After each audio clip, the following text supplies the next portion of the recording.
And we've got the weather to go with it. Are we ready? And we've got the weather to go with it. Are we ready? That we are. This is a wonderful day, and it's a This is a wonderful day, and it's a great day and a great election for the people of New Hampshire and the people of this country, because there is such a huge difference, so much at stake, but everybody has come forward, and they are fighting to make sure we do not fall into the far right. We are going to stay the course because we know what's at stake here. How many people are ready to fight for the environment? Yeah, me too. How many people are ready to keep Planned Parenthood? Yeah. How many people here believe that college should be affordable? You shouldn't come out strangled with debt. How many people believe there should be decent retirement and that we need to take care of everybody in this country? How many people here think that working men and women deserve a fair wage? Right. How many people here believe that no matter who you love, you have equality under the law? Right. Well, it just so happens, so do we. So now here's the drill. To make sure that you go vote, to make sure that you go vote. And for the people who think it doesn't matter, please tell them that on election day, it's the one day, whether you have $1 in your pocket or $1 million in the bank, you have the opportunity and the obligation to vote, to make sure that this country represents all of us. So that's a lot of power. That vote is a lot of power, and we have to take it seriously. So fortunately, we have a lot to brag about, right? When we're out there at the doors, we can talk about somebody who is soon going to be Madam President. We're breaking the ceiling. And we can talk about where we have traveled under the great President Barack Obama and how we're going to keep going. We're going to keep going. And how we are going to have what I call a trainload of Democrats in Washington, making sure we stay on track. So I just want to thank all of you for your energy, your commitment, your willingness to be engaged. You know, it is our responsibility, but so many people don't recognize how essential that vote is. So thank you for doing that. Make sure you are on the phones, that you are calling people, and you are persuading them, because look at each other. You've got beautiful faces. Who wouldn't believe you? So make sure you're out there and you're telling them that if they want to see opportunity, equality, fair wages, protecting the environment, all the things we care about, vote, and it will happen. Thank you so much. Thank you, everybody. Thank you.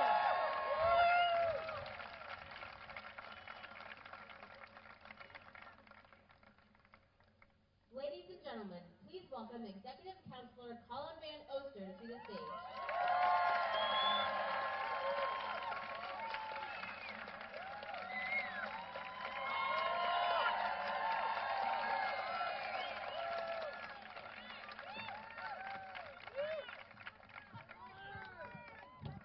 Wow. We have a little bit of a crowd here today, don't we? Are you feeling fired up? Wow, I do not have to ask twice today. All right. Are you ready to welcome Senator Elizabeth Warren and Governor Maggie Hassan and the next President of the United States of America, Hillary Clinton?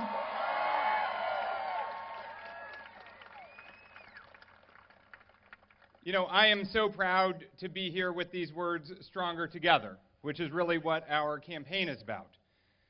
There has been this idea put forth in this campaign that success is about how big of a building you build and how big of your own name you put on the front of it.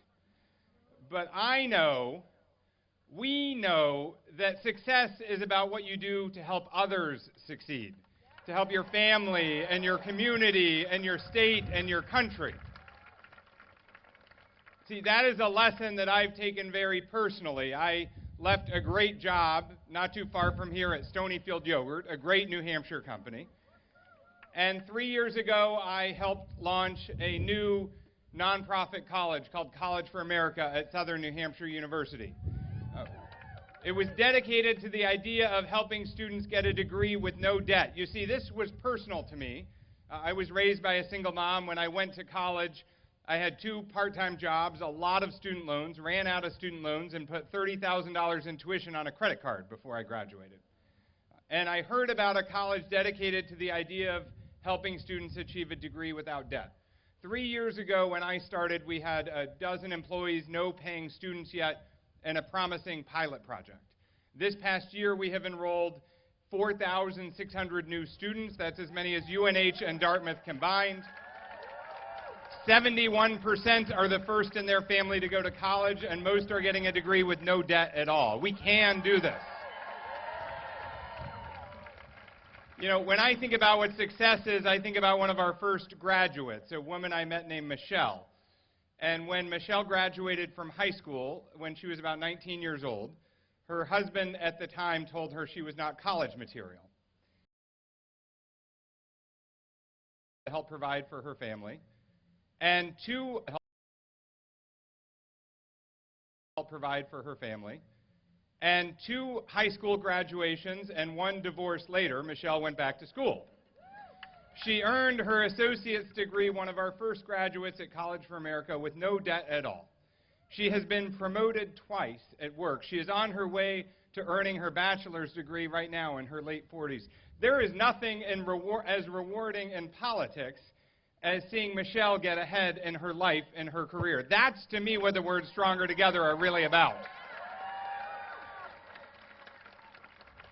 And that is a lesson I have worked hard to put into practice in our own campaign.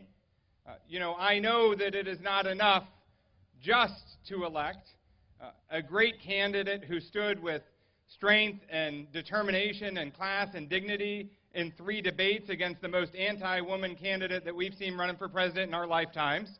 We also need to elect a United States Senator who, unlike her opponent, has not voted against funding Planned Parenthood 6 times in a row. We also need to elect a governor who will support funding 100% of the time. Funding 100% of the time. Yes, we need to elect a president with a plan, her plan, to help private companies build 500 million solar panels around our country in the coming years. And we also need candidates for state and local office who know that investing in solar and renewable energy projects creates local jobs, good-paying jobs, holds down energy costs, and protects our environment. It is not enough just to elect a president, though it is great to hear, I have to say these words. Hillary Clinton won my vote many months ago with 3 little words. It wasn't Donald J. Trump, it was her plan for debt-free college. But we also need candidates at the state and local level who will make sure that every kid from every town, no matter who his family is, can go to a great school and learn a trade or go to a community college or get a 4-year degree without being crushed by debt. That is how our country will be stronger together.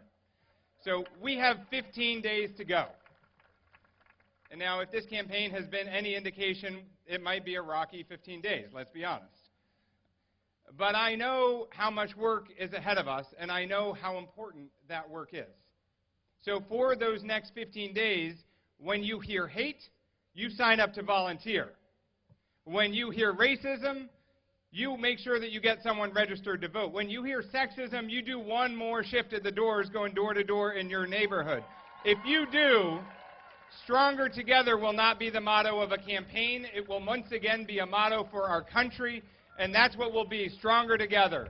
Thank you very much.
You know the bed feels warmer, sleeping here alone.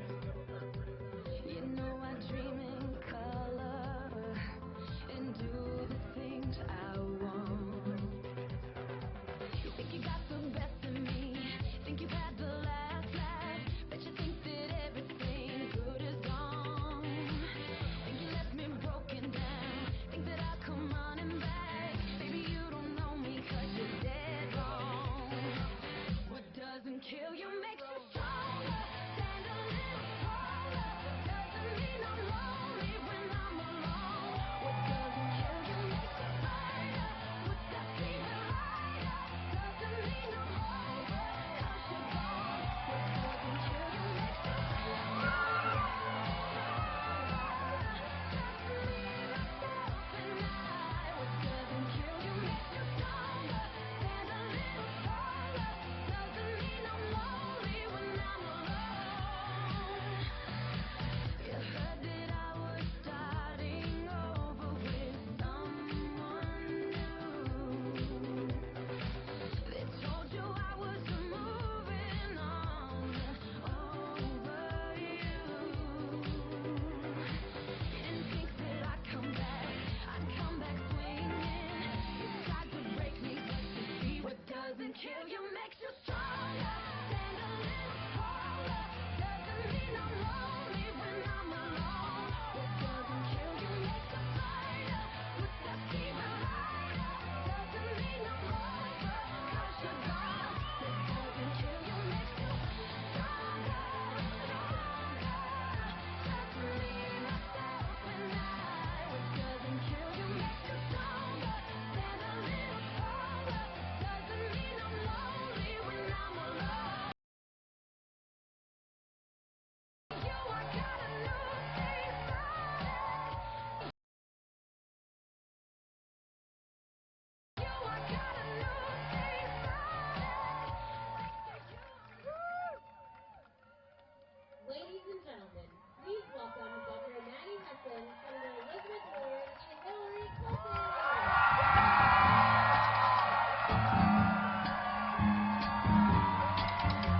Listen, baby, ain't no mountain high, ain't no valley low, ain't no river wide enough, baby. If you need me, call me, no matter where you are, no matter how far. Don't worry, baby, just call my name, I'll be there in a hurry. You don't have to worry, oh baby, there ain't no mountain high enough, ain't no valley low enough, ain't no river wide enough to keep me from getting to you, baby. Remember the day I set you free, I told you you could always count on me, darling. From that day on, I made a vow, I'll be there when you want me, some way, somehow. Oh baby, there ain't no mountain high enough, ain't no valley low enough, ain't no river wide enough to keep me from getting to you, baby. Oh no, darling, no. Well, good afternoon, New Hampshire.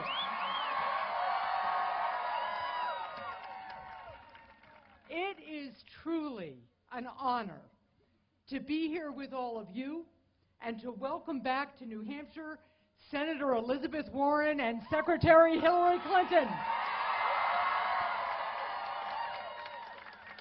As I know, they will both tell you, the stakes for this election could not be higher. And that's why it's so important that we elect Hillary Clinton and Democrats up and down the ticket.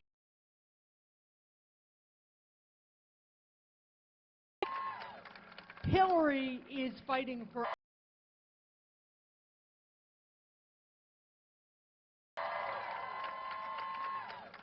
Hillary is fighting for our priorities, and as president, she will work to build an economy that works for everyone, not just those on the top.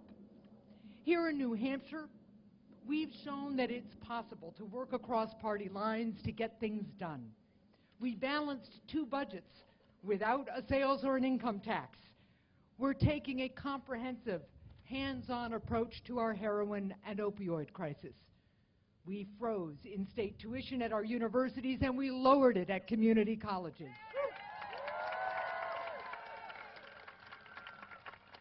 And I think you'll all agree with me that it is long past time for Washington to take the same approach. I'm running for the United States Senate because, thank you.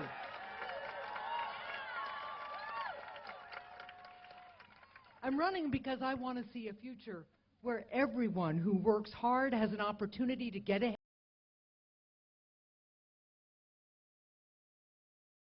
and where all parents can once again feel confident that their children will have a better future. Parents can once again feel confident that their children will have a better future. And I know that this is the vision Hillary Clinton will fight for as president.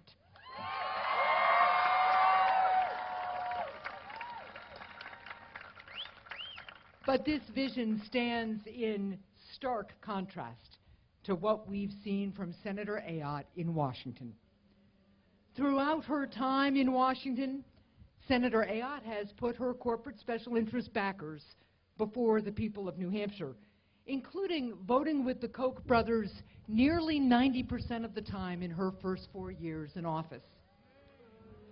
And for months, Senator Ayotte stood by Donald Trump, reiterating her support for him at least 35 times, and even saying he should absolutely be a role model for our children, despite his anti-woman comments and behavior. Now, from Trump, realizing that the political wind to try to distance herself from Trump, realizing that the political wind has shifted. That's not leadership. Senator Ayotte is looking out for her own political interests, not looking out for the people of New Hampshire. I'm ready to change all that, but I need your help. We need to put in the work to get out every last vote for a future with more good-paying jobs at innovative companies, a future where higher education is affordable for everyone, a future where we have turned the tide of climate change, a future where a woman's right to make her own health care decisions is no longer under attack.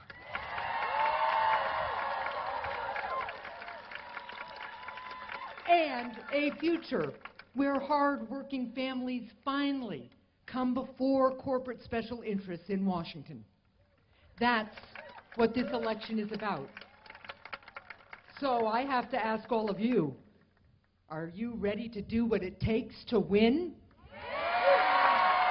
Are you ready to knock on more doors? Are you ready to make more calls? Are you ready to put in the work that's going to take to win this election? Folks, 14 days in a wake-up. There are going to be long days and nights ahead, but that's never stopped us before, and it won't stop us now. I know we will stand together to fight for the priorities that make our state strong, because that's what we do. That's New Hampshire. We can't let up now. Let's keep New Hampshire moving in the right direction. Thank you, and onward to victory on November 8th. Thank you. Thank you. Now it is my honor and pleasure to introduce Senator Elizabeth Warren.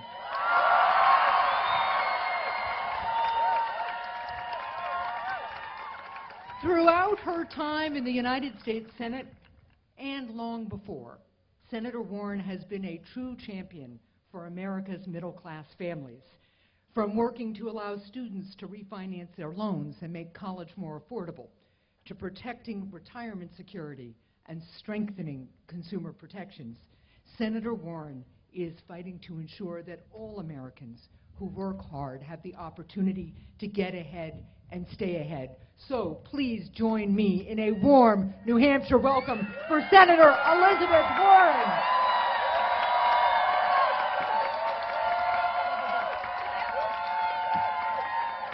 Wow! Hello, New Hampshire! Hello!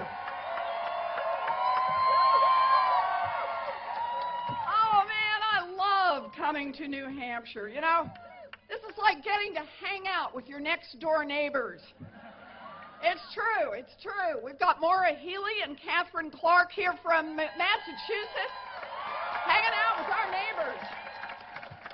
You know, I've been traveling all around the country for Hillary Clinton and for our Senate candidates. I've been to Missouri and Ohio and Wisconsin and Colorado and Pennsylvania, and I got to say, it is good to be in a place where I can say, go Pats.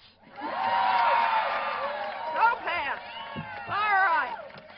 No, it really is great to be in New Hampshire. It is great to be in the home state of my dear friend and your senior senator, Jeanne Shaheen. It is great to be in the state that is going to send Carol Shea Porter and Annie Custer to the United States Congress. It is great to be in the state that's going to elect Colin van Ostern as its next governor. It's great to be in the state that is going to send Maggie Hassan to the United States Senate. Yes!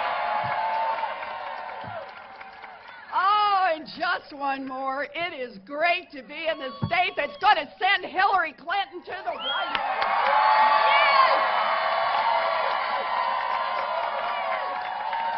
Yes! That's why we're here.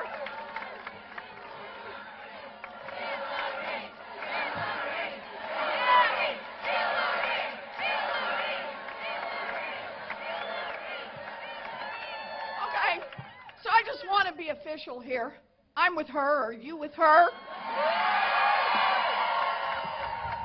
Look, we're here today with someone who gets up every single day and fights for us.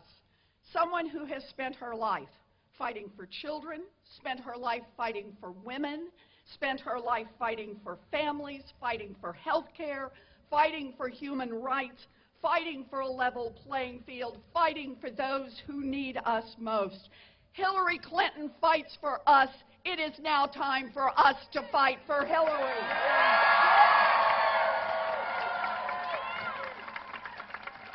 Now, I want to talk for just a minute about values. I grew up in a family that didn't have much. My daddy sold fencing and carpeting, ended up as a maintenance man. After he had a heart attack, my mom worked a minimum wage job at Sears to keep our family above water.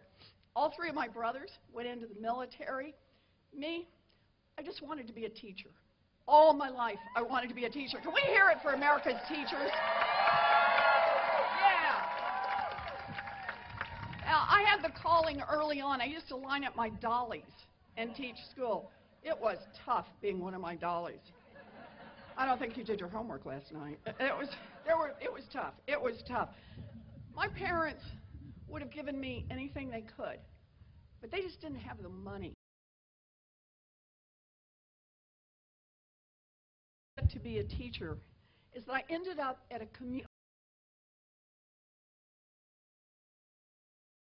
only way I could get to be a teacher is that I ended up at a commuter college that cost $50 a semester, and it opened 1 million doors for me.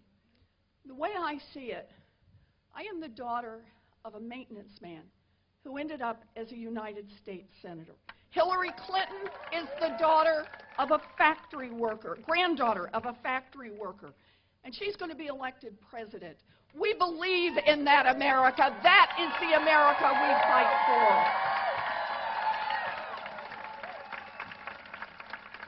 for. We believe, but we are worried. Worried that those opportunities are slipping away. In fact, a lot of America is worried and angry. Angry that far too often Washington works for those at the top and leaves everyone else behind. You know, for 30 years now, Republicans have pushed trickle-down economics, and they've done one thing. They've helped the rich and powerful get richer and more powerful, and they've stepped on the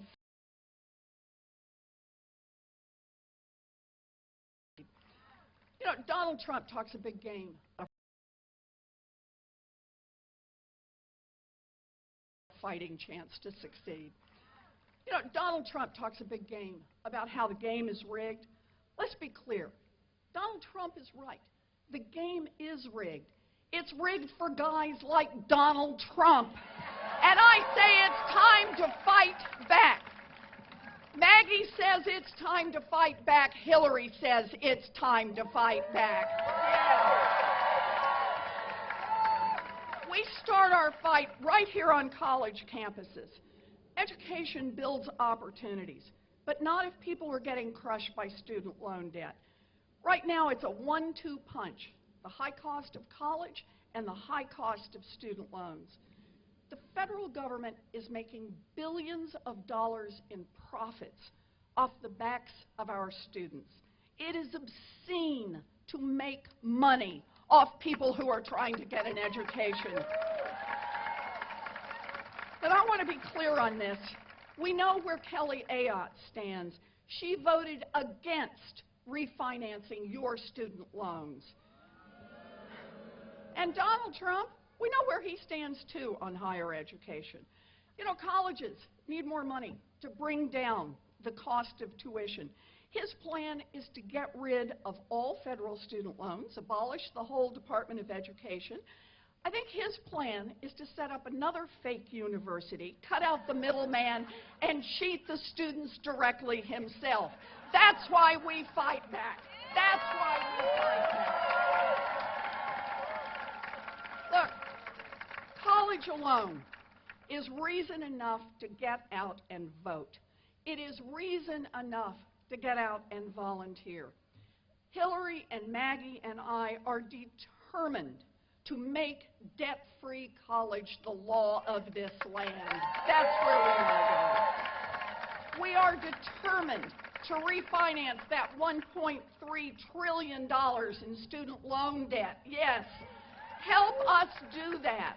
Help elect Hillary and Maggie so that we can make college a pathway of opportunity, not just for rich kids, but for all of our kids. Yeah.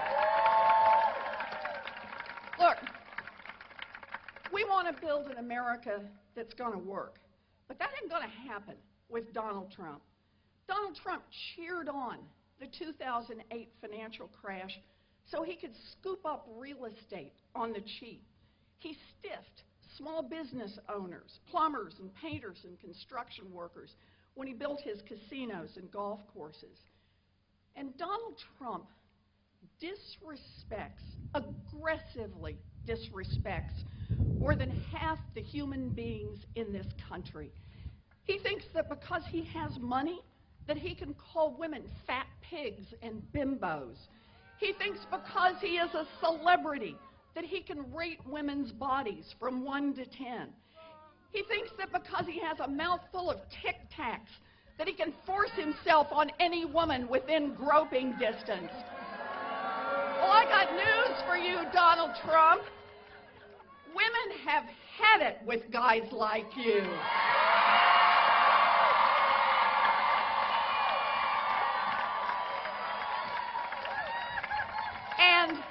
And nasty women have really had it with guys like you. Yeah. Get this, Donald. Nasty women are tough. Nasty women are smart. And nasty women vote.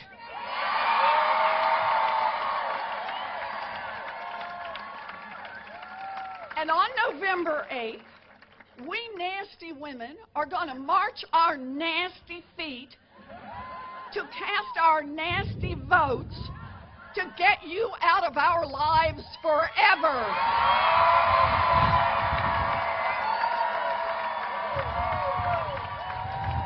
Yep. You bet. Yes. You know, for more than a year, Donald Trump has made headlines almost every day. And where has Senator Kelly Ayotte been? Donald Trump called Latinos rapists and murderers. Kelly stuck with him. Trump called African Americans thugs, and Kelly stuck with him. Trump attacked a Gold Star family, and Kelly stuck with him. Trump compared himself to dictators and praised Vladimir Putin. Kelly stuck with him.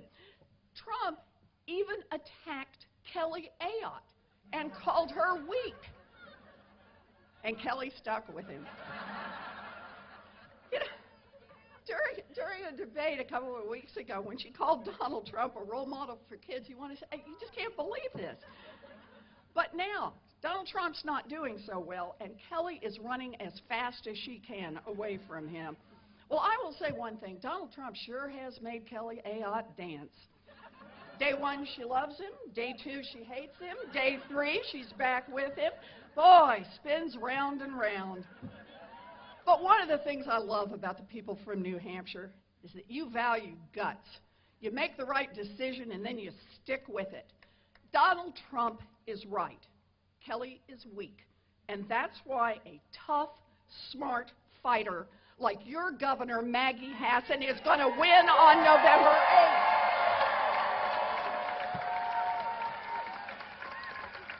Yeah, I love being here with smart, tough women. With Hillary, with Maggie, with Carol, with Annie, and with Friends of Women, Colin.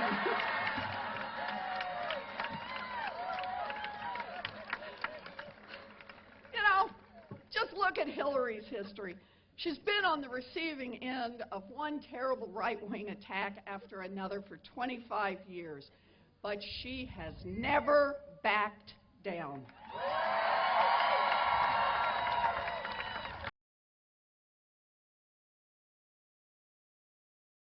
To call her opponents losers, or to Twitter at 3 a.m. to call her opponents losers or dummies. She doesn't even cry that the election is rigged. Nope, Hillary is the kind who just gets up every day and she keeps on fighting. Fighting for children, fighting for women, fighting for families, fighting for health care, fighting for human rights, fighting for a level playing field. Hillary fights hard.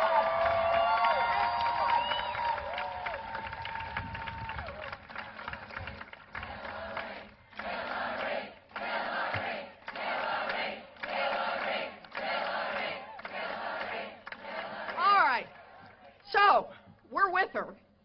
There are two things we got to do. First one, we got to vote. New Hampshire has same-day registration at your polling location, so no excuses, anybody. Go to iwillvote.com, make a plan now how you're going to cast your vote, and cast your vote for Annie, for Carol, for Colin, for Maggie, and for Hillary. You going to do that? Yeah. Second, do more than vote. Volunteer. We need you in this. Democracy needs you in this. You can knock on doors. You can make phone calls. You can monitor the polls. Lawyers can help us here. Everybody. If you have any time over the next 15 days, please volunteer. You can go to HillaryClinton.com. You can go to MaggieHassan.com. And I guarantee we will use your time. And we will use it well. Please make this investment in democracy. Get out there and volunteer. We need you on that. Yes. Okay. So it is so good for all of us to be here. This is fabulous. You know, the way I see it, what elections are about is they ultimately come down to our values. It's not about one person or one candidate. It's about a movement. It's about a strong, powerful movement to make real change in this country. The kind of change.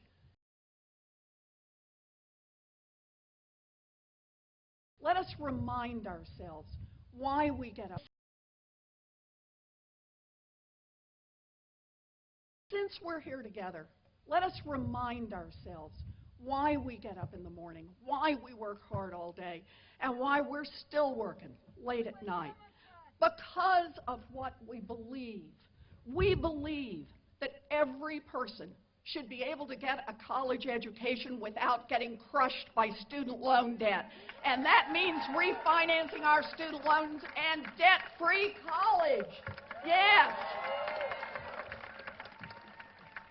We believe that no one should work full-time and live in poverty. And that means raising the minimum wage, and we will fight for it. We believe that workers should be able to organize for better pay, for better working conditions. Unions built America's middle class, and unions will rebuild America's middle class. Yes, you bet. We believe that after a lifetime of hard work, people are entitled to retire with dignity, and that means protecting and expanding Social Security, and we will do it. You know, you may have heard, Wells Fargo cheated tens of thousands of people. Giant banks brought down our economy. Well, we believe in tough rules, real accountability, and if a CEO breaks the law, they ought to go to jail just like anyone else. Yeah. Some beliefs are controversial, so I want to throw this one out there. We believe in science. We believe that climate change is real, and that we have a moral obligation to protect this earth for our children and our grandchildren and our grandchildren's grandchildren. Yes. Boy, and I can't believe I have to say this in 2016. We believe in equal pay for equal work and a woman's right to decisions over her own body. Yes. We believe that equal means equal, and that's true in marriage, it's true in the workplace, it's true for every place, and we will fight for equality for all of our people. You know, Donald Trump calls African Americans thugs, he calls Muslims terrorists, he calls Latinos criminals, he brags about sexually assaulting women. Well, we believe that racism and sexism and bigotry have no place in our country. We believe that Black Lives Matter and that we won't build Donald Trump's stupid wall. We believe diversity makes us strong. Yes. Yes. You do know I could do this all day. But we got a great speaker here. So I'm going to do one more, and then I'm going to quit. We believe that millionaires and billionaires and giant corporations should not be able to buy our elections and our politicians. Corporations are not people. We will overturn Citizens United and bring democracy back to the people. Yes. This is Hillary's agenda. This is Maggie's agenda. This is Colin and Annie and Carol's agenda. It is a progressive agenda. It is a New Hampshire agenda. It is an American agenda. Yes! Hillary is ready to fight for us. Are you ready to fight for Hillary? Then let's welcome to the stage Hillary Clinton, our next President of the United States.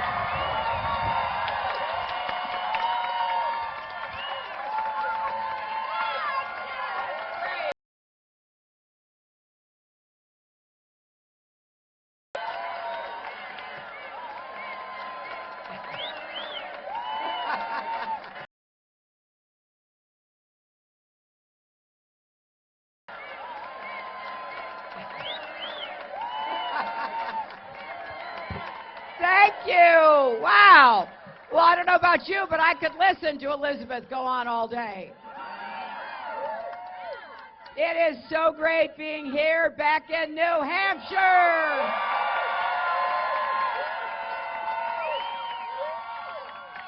I have a significant unruly group of women I went to Wellesley with back here.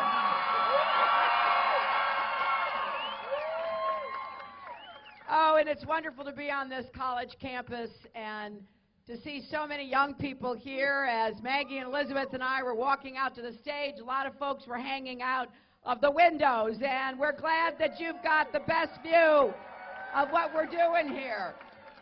It's also exciting to be here with 2 weeks left because this is the most consequential election of our lifetime. And to see the energy and the enthusiasm that this day before in Ohio,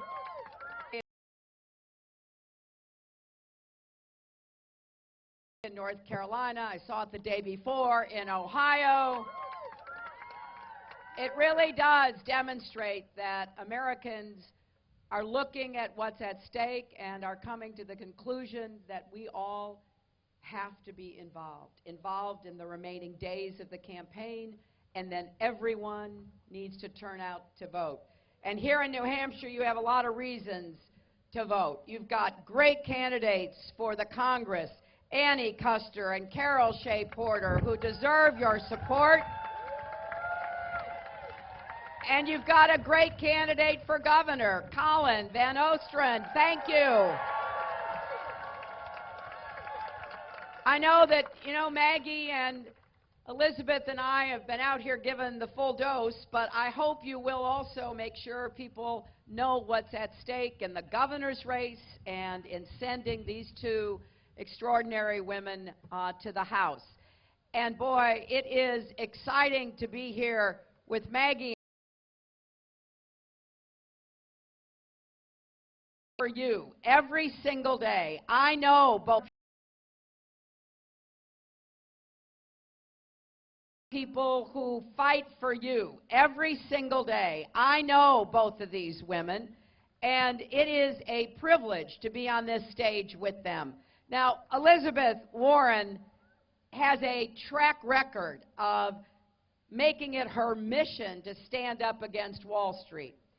And she's going to make sure that Wall Street never wrecks Main Street again. But you may not know that she was the person behind setting up the agency that protects consumers, the Consumer Financial Protection Bureau. And it was set up to stand against and do something about the kinds of fraud and abuse we've seen from Wells Fargo. And they are on the front lines of returning billions of dollars to Americans who have been cheated and defrauded by big companies, by banks, and others. In fact, I think it's fair to say some of the best TV that you can see is on C-SPAN when Elizabeth is going after a bank executive or a regulator.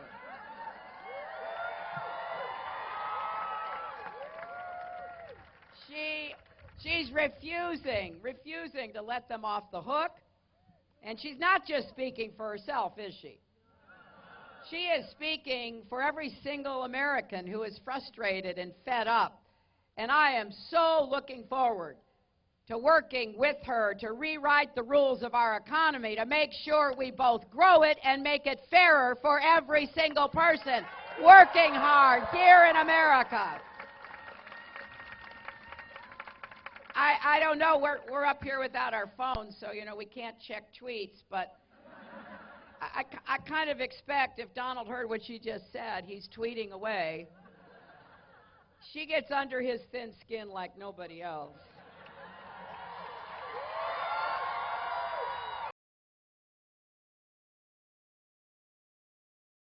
Yes, tax returns.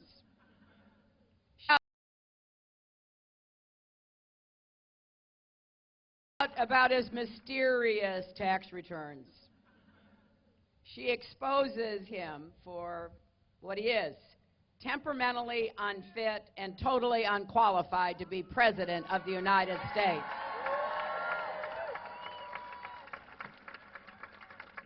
And Maggie is going to be a great United States Senator for New Hampshire. You know, you don't have to take my word or Elizabeth's word. Look at what she's already done. Under Maggie's leadership, New Hampshire has the lowest unemployment rate in the entire country. During her governorship, it was ranked as the best state in the country for business. And she's done it the New Hampshire way. She has brought people together, Democrats, Republicans, and independents. I think she has the biggest legislature probably in the world that she has to deal with. So she has really honed her skills about listening and then trying to work with people. And she's taken on issues that really do keep families up at night, from the skyrocketing costs of college and prescription drugs to helping students figure out ways to afford to get their education, to helping those suffering from addiction or mental health, to raising wages for hardworking families. What I love about Maggie is that she's independent. She knows how to find common ground and how to stand her ground. And that is exactly the kind of leader we need in the United States Senate. Because we've got to break through the gridlock and the dysfunction that has unfortunately marred Washington. We've got to get back to listening respectfully. We can disagree without being disagreeable. And that's why we need leaders like Maggie. And unlike her opponent, she has never been afraid to stand up to Donald Trump.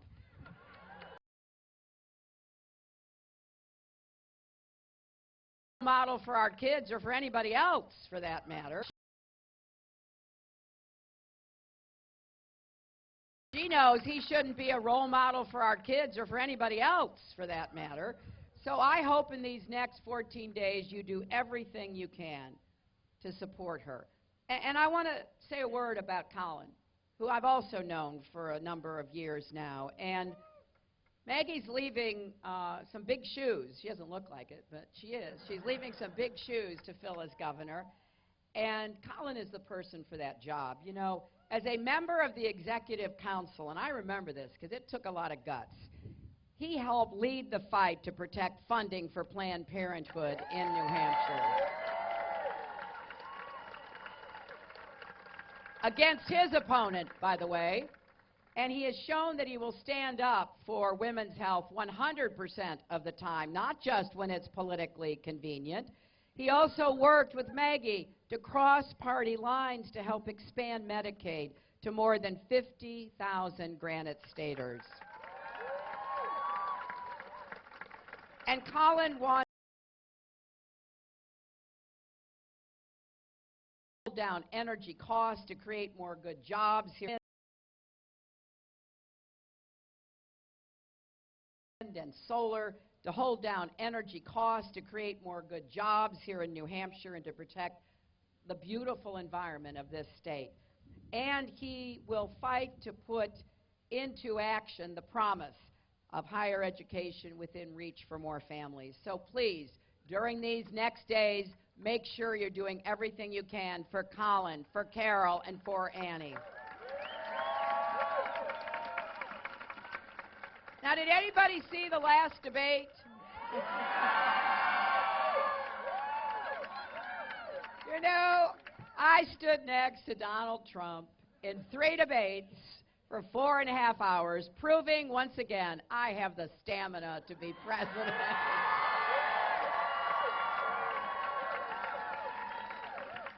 I tried to use the time I had in all 3 to talk about what people talk to me about, starting here in New Hampshire and going across the country, because I take it really seriously.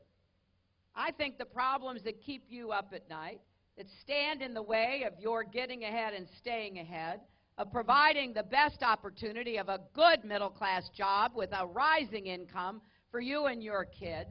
Those are the problems that someone running for president should actually listen to, pay attention to, and come up with solutions for. So, you know, I do have a lot of plans. I do. And I get criticized for having so many plans. Tim Kaine and I have actually written a book. Oh, there's one copy right there. It's called, oh, another copy. It's called Stronger Together. And we lay out all of our plans for what we want to do if we're so honored as to be president and vice president. And, you know, I do have this old-fashioned idea that if I'm here asking for your vote to be your president, I should tell you what I'm going to do. And maybe, as I said yesterday in North Carolina, maybe it is a bit of a woman's thing because we make lists.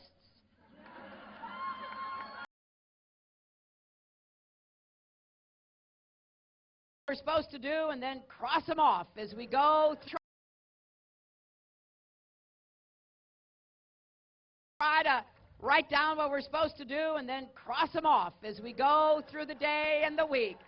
And so I want you to think about our plans as our lists as a country.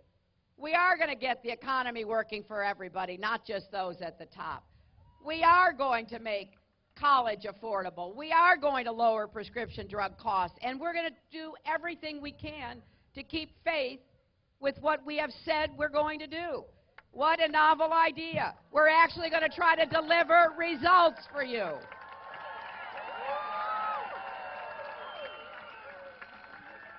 But I got to tell you, during that debate, Donald said something, well, he said a lot of things that were troubling, but he said something truly horrifying.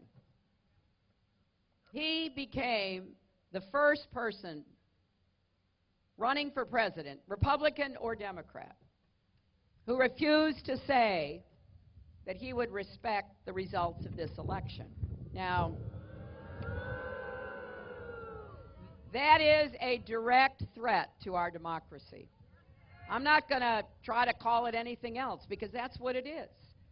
All this talk about the election being rigged, trying to stir up people who are supporting him at his rallies, that is a direct threat to our democracy. And I got to tell you, as your Secretary of State, I went to 112 countries. And I went to countries where people were jailed for being political opponents, where they were exiled, where they were killed. I take this really seriously. And for me, the peaceful transfer of power is one of the things that makes our country great. Something that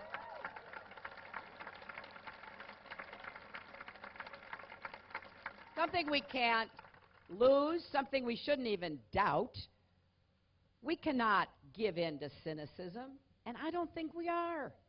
I'll tell you what's exciting to me is across this country, at the very moment when Donald Trump is making this unprecedented attack on our fundamental values, our institutions, millions of people are standing up for democracy, registering, volunteering, voting early.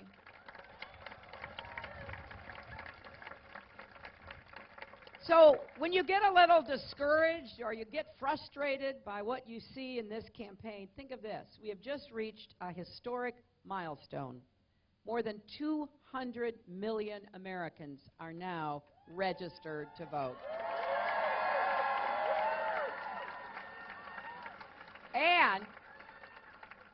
And most exciting, that includes more than 50 million young people, the biggest number ever.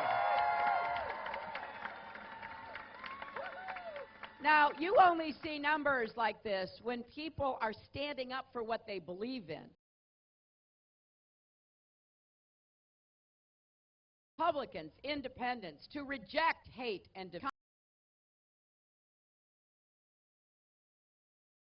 coming together, Democrats, Republicans, independents, to reject hate and division. And you know, we're seeing that in New Hampshire, too. We are more than our disagreements, we Americans. There is so much more that unites us than divides us. I'm proud to have the support of more than 150 Republican leaders in this state who put country before party.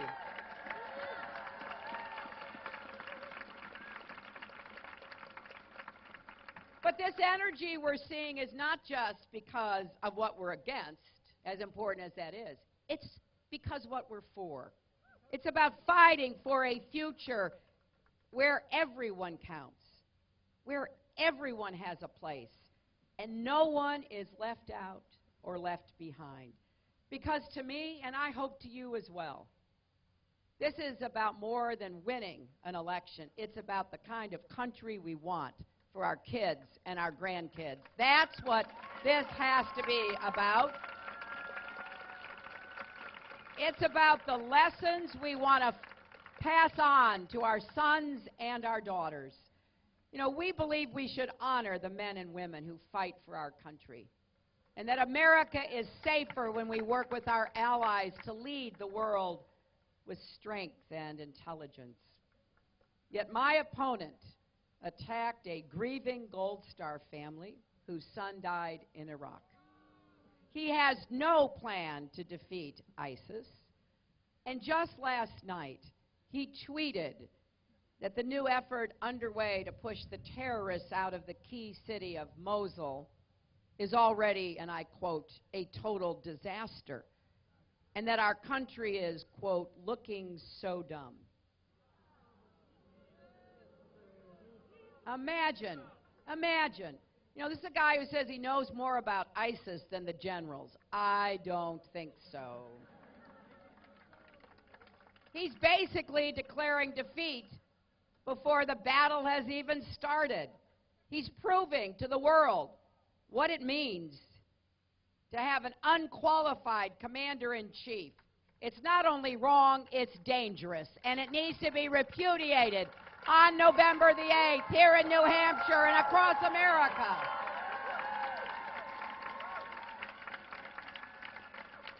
But just in case you think that this is new for Donald, it shouldn't surprise you or surprise anybody else, and I'll tell you why. He has been denigrating America for decades. It started before he ran against me. It started before President Obama took office. In fact, back in 1987, he spent $100,000 on an ad in the New York Times criticizing President Reagan. He said, and I quote, "The world is laughing at America." Does that sound familiar? This is someone who roots for failure and takes glee in mocking our country, no matter who our president is. Now, that may be who Donald Trump is, but this election is about who we are. And I want us to remember, America is great because America is good, right? And as our wonderful First Lady, Michelle Obama, said right here in New Hampshire, when they go low, we go high.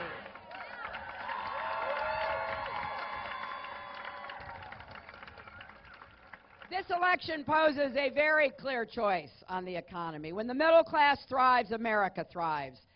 As Elizabeth said, she is a perfect example of how that works in America. So am I. So are every one of you here. That's what I want for every single person, especially young person in America.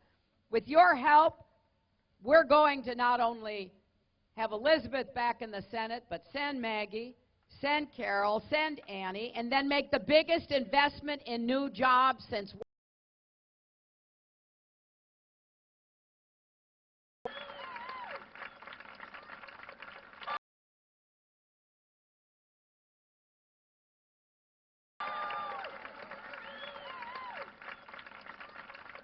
What does that mean? That means jobs and infrastructure, our roads, our bridges, our tunnels, our ports, our mass transit, our water systems. There is a lot of great work to be done here. And guess what? Those are jobs that can't be exported. They've got to be done right here in New Hampshire and across America. I want us to invest in advanced manufacturing. And I know a lot of skeptics about that. They say, well, we can't compete in manufacturing anymore. Well, I'll tell you what. I don't want us competing with low-wage jobs. I want us competing for the high-wage jobs. Germany is a major exporter of advanced manufacturing products. I want to compete with Germany and countries like that. Precision, machining, 3D printing. I want us to invest more in technology, innovation, and research, and yes, in clean energy, because we're going to make America the clean energy superpower of the 21st century. I think we can deploy 500 million more solar panels within the first 4 years and enough clean energy to power every home by the end of 10 years. That's what I want people to be working on and thinking about and striving to achieve.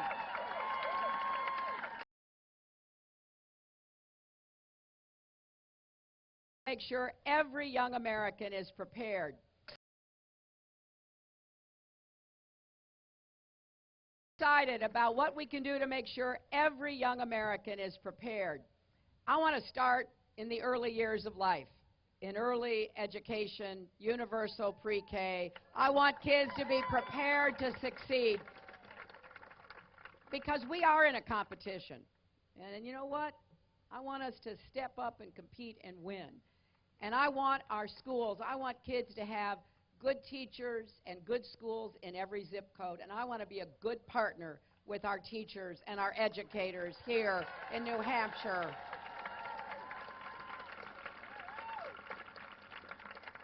And I want to bring back technical education to high school. I think we really shut the door on too many young people who could have gotten skills that would have given them the chance to get ahead.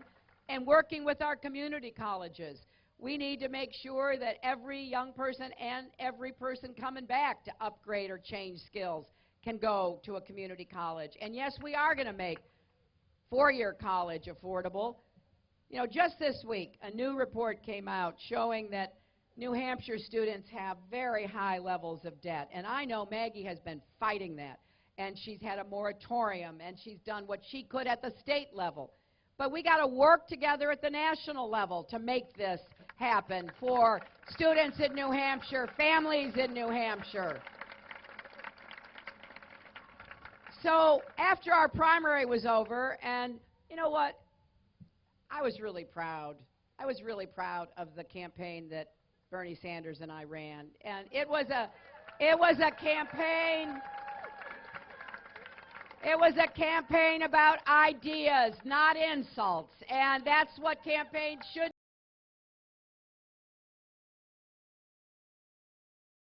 And we came up with a plan to make public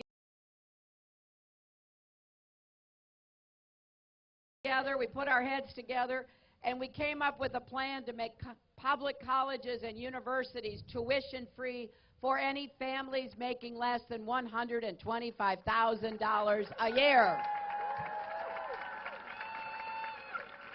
And if you make more than that, it will be debt-free. In other words, pay what you can, but let's not have kids and families going into debt to get an education. This should be an investment that we make on behalf of them and our country's future. And no matter where you go, to a great school like this or anywhere else, we will help you pay down your student debt.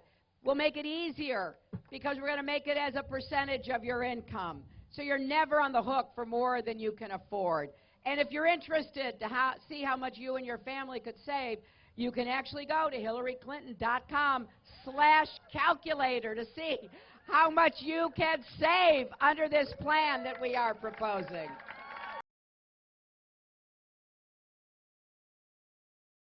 I think in addition to growing the economy, we need to do a lot more on small business. 2/3 of new jobs will come. The economy, we need to do a lot more on small business. 2/3 of new jobs will come from small business, so we're going to be just focused on how we make it possible to start and grow your small business.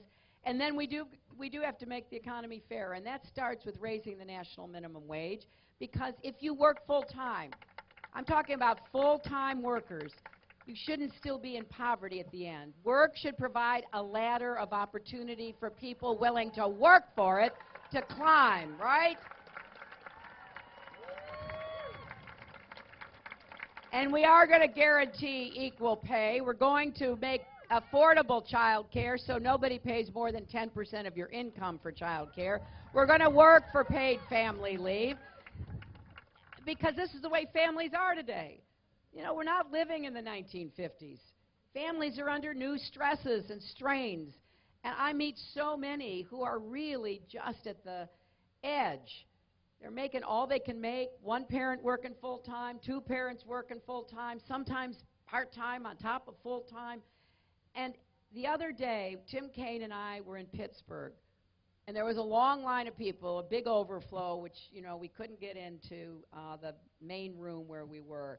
And so Tim was talking to the families there, and there was a woman holding her 3-year-old child, a daughter, I think.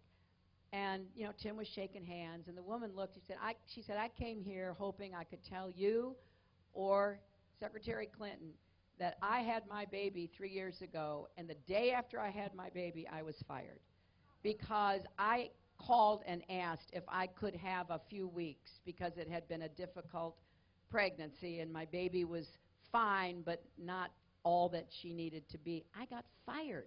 And Tim came in, and, you know, he's such a wonderful man. What a fine, fine human being.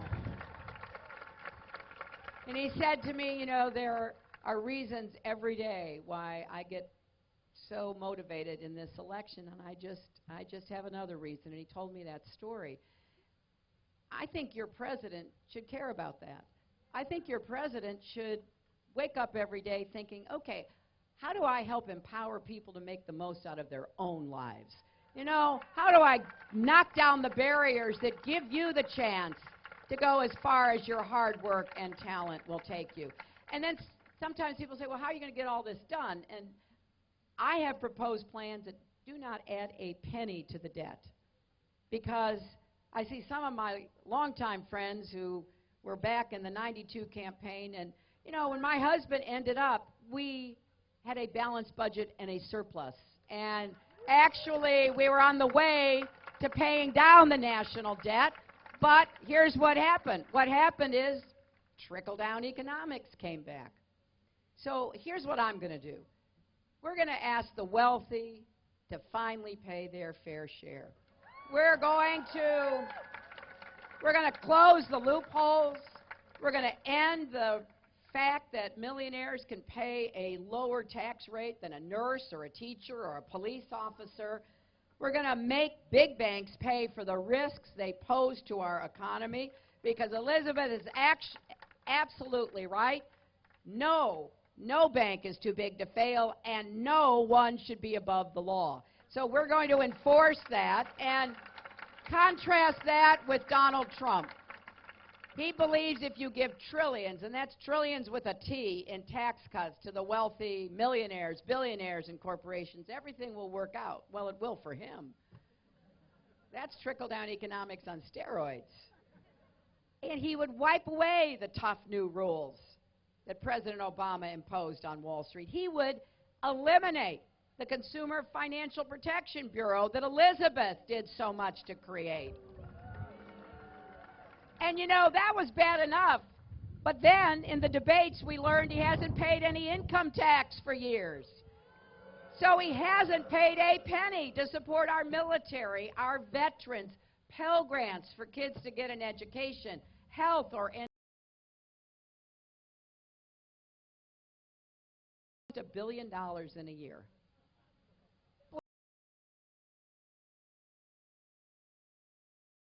Explanation was, well, he lost $1 billion in a year. Now, I've pondered this. I have really pondered this. He actually said it made him smart not to pay income taxes. But how smart are you to lose $1 billion in a year? Has anybody here ever been to a casino? He lost $1 billion running casinos. Who does that? I've never heard of anybody. So we've got to make it clear that Donald is not on the side of American workers or American families. You know, for all of his talk about putting America first, he makes his products in at least 12 other countries. He stiffs small businesses, mom and pop contractors who work for him. My dad was a small business owner. He worked really hard. I'm just glad he never got a contract from Donald Trump because it was hard work. And people who do that work should be rewarded, not taken advantage of. So we know a lot about how Donald Trump works. And today we heard yet another story. It's about a maintenance worker at one of his golf courses. This maintenance worker told his co-workers he was gay, and they started harassing him. They used anti-gay slurs to his face. They threw rocks and golf balls at him. His supervisors saw it and did nothing, and it got so bad he wound up in the hospital. Finally, he went to the police for help. He couldn't go back to work because he was too scared for his safety. And then he was fired by Trump's golf club. Now, this is a heart-wrenching story on a lot of levels. For starters, it's a painful reminder of the harassment, violence, and discrimination that too many LGBT Americans still face every day. And it is deeply disturbing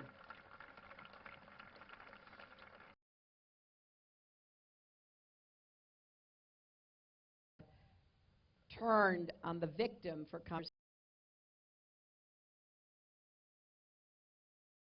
Trump's golf club